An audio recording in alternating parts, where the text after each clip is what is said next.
Si është e mundur që autoritetet nuk e kanë mbikëqyrur në vazhdimsi Gilmaro Danin, i cili është liruar nga burgu një vit më parë, sot pra u rikthye nga Spanja ku kishte qëndruar disa ditë atje dhe gjendet papritur në breshërinë e Kalashnikovëve në këtë atentat që tronditi vendin.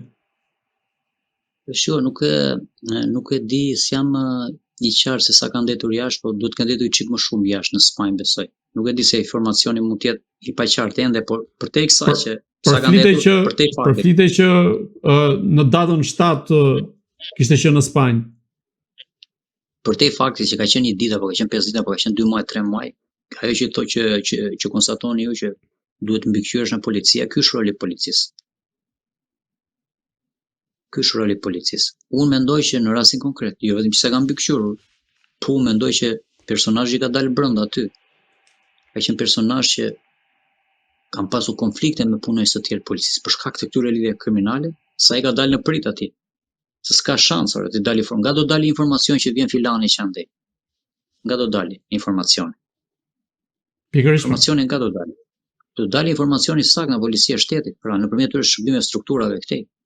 Edhe ne kemi shumë raste që punonjës policisë shtetit kanë qenë shërbëtor të këtyre grupeve kriminale shumë të rrezikshme, tregon kompromentimin dhe kalbëzimin e policisë shtetit, që nuk ka qenë kurrë kështu policia e shtetit.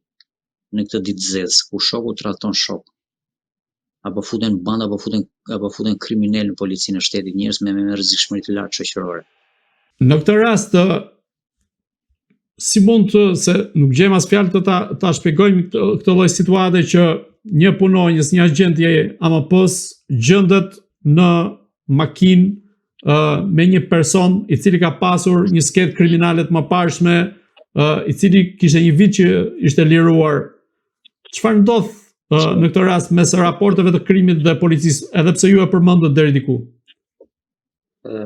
Bardhi, ne mund të merremi sa doni ju me këtë rast, po si ky rast janë shumë raste. Se kemi rastin e Eris Martinet, edhe i shoqërues punonjës Reneas, apo jo? Ai djali. Kemi për rastet policisë shtetit që janë kapur punonjës policie të lidhur me botën e krimit, kemi pafund këto vite. Filloi që na Durrësi, filloi që na Vlora. E mbani mend atë rastin e Samir Tahiri, ai shefi komisariatit, drejtori fare i policisë. Se janë pafund rastet. Kjo çështje ne nëse do të analizojmë nga pikpamja profesionale e kriminologjisë, sigurisht që krimi ka marrë revansh. Pse ka marrë revansh krimi? Për shkak se shteti ka rënë. Dhe shteti është i kapur nga organizatat kriminale, dhe ky është fakt. Dhe kjo gjendje do vazhdojë akoma. Ne po na synojë edhe pjesa që kishim deri diku mund të ishte diskutueshme, pjesa e sigurisë publike. Tani po vriten njerëzit në rrugë, po vriten sheshe publike, po vriten zona të rëndësisë veçantë, po vriten zona sigurisë së lartë. Pra ky është element që po synohet prej vitesh tashmë. Kjo ndërrohet i ministri, sa ministra të bënsh ke ndëruar? Ke ndëruar sa duash ministra të bënsh. Krimi sa ka ardhur dhe ka evoluar, pra edhe si metodë, po edhe si sasi, po ta shohësh, po edhe rasti konkret që tregon që në një vend sigurisë lart në aeroport u shkruaj një krim në mes të ditësh në një ambient që shqyr Zotit nuk është vrarë se është dëmtuar në një person tjetër. Kjo për mua lidhet me çështjen e pushtetit. Pra lidhet me filozofinë e këtij pushteti që për mua ky regjim ka atë që shpesh quhet dhe ka ardhur dhe sekretari, një ata zënës dim sekretari i departamentit shtetit. E ka përmendur dhe ambasada amerikane. E ka përmendur disa herë dhe ambasada amerikane, edhe në takime drejtuesit e SPAK, edhe të Ministrisë së Brendshme, edhe të personazheve të tjera. Ka thënë duhet luftoni kartelet e narkotrafikut. A ka një vullnet të tillë për të luftuar kartelet qoftë nga SPAK-u dhe nga qeveria? Unë nuk e shoh te qeveria këtë. Te SPAK-u mund të shoh disa prokurorë me gishtat e dorës. Na 20 prokurorë mund të jenë 4-5 aty që kanë dëshirë, por nuk i lënë edhe aty të punojnë. Sepse problemi është kështu. Shiko, edhe ne të duam të SPAK-u, edhe me dinatin ton që kemi, që për shembull, përse ka qenë një ansh me opozitën e tjera për këtë rast. SPAK-u na pikpamja e volumit punës se përballon dot, se policia është mekanizmi i madh hetimi, burimesh njerëzore e tjera. Dhe SPAK-u vetë nuk e përballon dot. që të merret me të gjitha këto, ndërkohë që merret me këtë korrupsionin këtu. Pra i duhet ndihmë edhe për aparateve i tatimeve, i policisë shtetit, inspektoriateve të ndryshme. Nuk e ka ai këtë, ata se kanë këtë ndihmë. Vetë drejtuesi Sfakut para e deklaroi para parlamentit që ne s'kemi kallëzim, nuk kemi kallëzim. S'ka si lloj referimi, po. S'ke.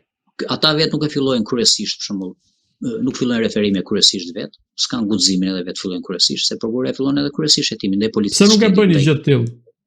Po se bën tani çfarë them unë, pse bën ja, kjo pyetje është pse bëjnë, se bën s'kan kuraj, s'duan ta bëjnë për mua. Ndjejnë frikë, ndjejnë pasiguri, janë të kapur, janë të treja këto element. Për mua një pjesë e mirë aty të Sfakut janë prokurorë që janë vënë nga të kontrolluar nga krimi organizuar. Dhe janë me emrat, me mbiemrat. Një pjesë janë të vënë nga krimi organizuar për mua. A mendoni se pas këtij atentati dhe pas kësaj ngjarje mjaft të rëndë, Sfak do vihet në lëvizje për të rritur nivelin e goditjeve ndaj krimit të organizuar? Nuk ka ç'a bëj Spaku i vetëm. Por të bëj sa doj Spaku, nuk ka ç'a të bëj, se këtu problemi është kriminaliteti shumë i madh dhe i hapur jo thjesht në një segment të qeverisë apo të pushteteve tjera, pushtete lokale, por është i përhapur. Dhe këtu duhet të jenë gjitha institucionet bashkë me Spakun që të luftohet ky fenomen.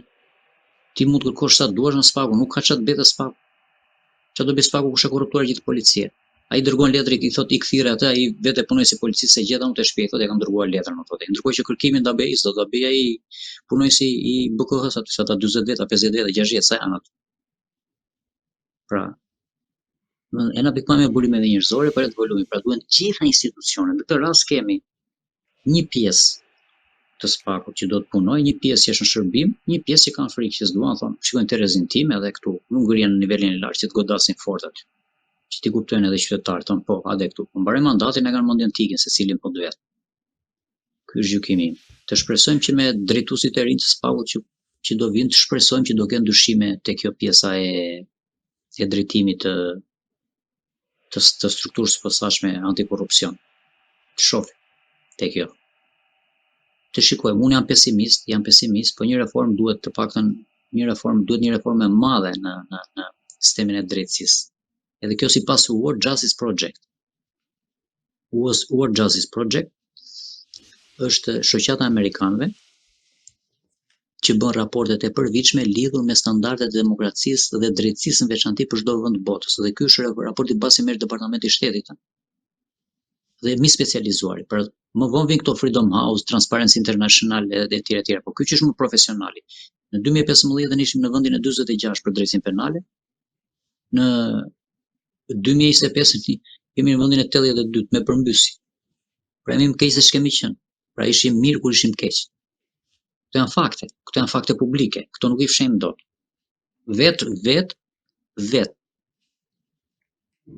kreu i Spak, Dumani, u shpreh në deshi në seancë parlamentare, kur bëri atë raportimin para parlamentit, u shpreh që korrupsioni në Shqipëri është rritur.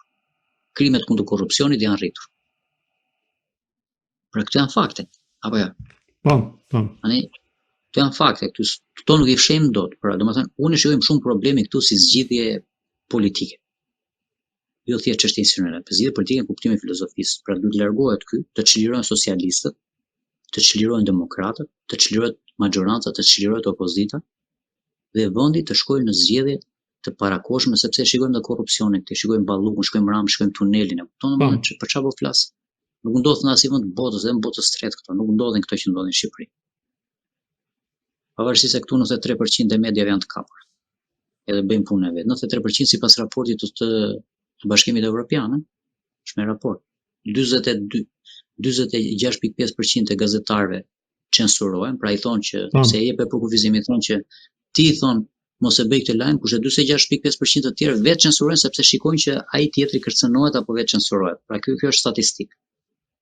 Të ndalemi pak te rasti i zëvendës kryeministres Belinda Balluku, e cila duket se ka një pushtet shumë pakufishëm kundrejt kryeministit Edi Rama, me cilin u pa së fundmi edhe në një konferencë të përbashkët me njëri tjetrin. A mendoni se Edi Rama është tërhequr nga goditja ndaj Belinda Ballukut dhe tashmë është Balluku ajo e cila ka marrë peng, po themi thojza, kryeministin Edi Rama? Shikoj çfarë dua të them. diku në një intervistë me një gazetar me një kolegun tuaj kam thënë që Balluku nuk është personazhi që mund të sfidoj, pra që mund të jetë pretendente për postin e kryeministrit. Një. E dyta, Balluku kam thënë është më lojtare pragmatiste këtu se Erion Velia në kuptimin politik dhe ka për t'ia ngrënë kokën e Erion Velias. Dhe Erion Velia ka ngrënë kokën ajo, sigurisht me bekimin e Ramës. Po të dy këta personazhe janë në shërbim të Ramës, kanë qenë shërbim të Ramës më saktë. Dhe Balluku, mendoj unë, nuk ka vepruar në emër të vet. Nuk ka vepruar në emër të vet. Sidomos për dy tece, Tigrin 1, Tigrin 2 të Vlorës dhe tunelin e Llogaras. Se jo rastisht i ka dhënë buxhetin më të madh Ballukut ai. Ka bashkuar 3 ministri bashk. Kur i bashkoi, i bashkoi, i dha këtë vit i dha buxhetin më të madh, i dha gati 2 miliard euro nga buxheti, i dha vetëm Ministrisë së Infrastrukturës dhe Transporteve. Ajo që mendoj unë te Balluku dhe tek Rama ka dy momente. Para njëra spaku do kalojnë akuza tjera, unë besoj se edhe ata s'kan çfarë bëjnë, do e bëjnë punën e tyre. Ka dy momente. Rama do tentoj që të mos heqë imunitetin Ballukut në parlament. Dhe e dyta, momenti që nuk do heqë imunitetin, kur të ngren akuzën për mas sigurie spaku, sepse është me imunitet zonja, dhe po sjellë që imuniteti nuk mund të marrësh mas sigurie sipas kushtetutës. Aty pastaj do futen Shtetet e Bashkuara të Amerikës dhe unë besoj që do ta shpallin edhe zotin Rama de facto non grata në këtë pikë. Besoj, pra ai e di shumë mirë këtë gjë, se zënës ndihmës sekretari i shtetit që ka ka takuar në mënyrë të posaçme prokurorin e çështjes Balluku që ka thënë ec para vazhdo se ke mbështetjen tonë, jo pa qëllim ka ardhur. Pra për të bërë drejtësi, jo për të goditur këtë apo atë, por për të bërë drejtësi, vazhdo dosin edhe ec para. Kështu që unë e shikoj që nuk e mbush vitin kjo maxhorancë, edhe besoj do kemi rast të flasim prapë. Pra një vit nuk e mbush. Kjo është llogaria që bëj unë. Për shkak të këtyre zhvillimeve dhe zullumi shtrashur shumë. Kjo është ajo që mendoj unë më tani.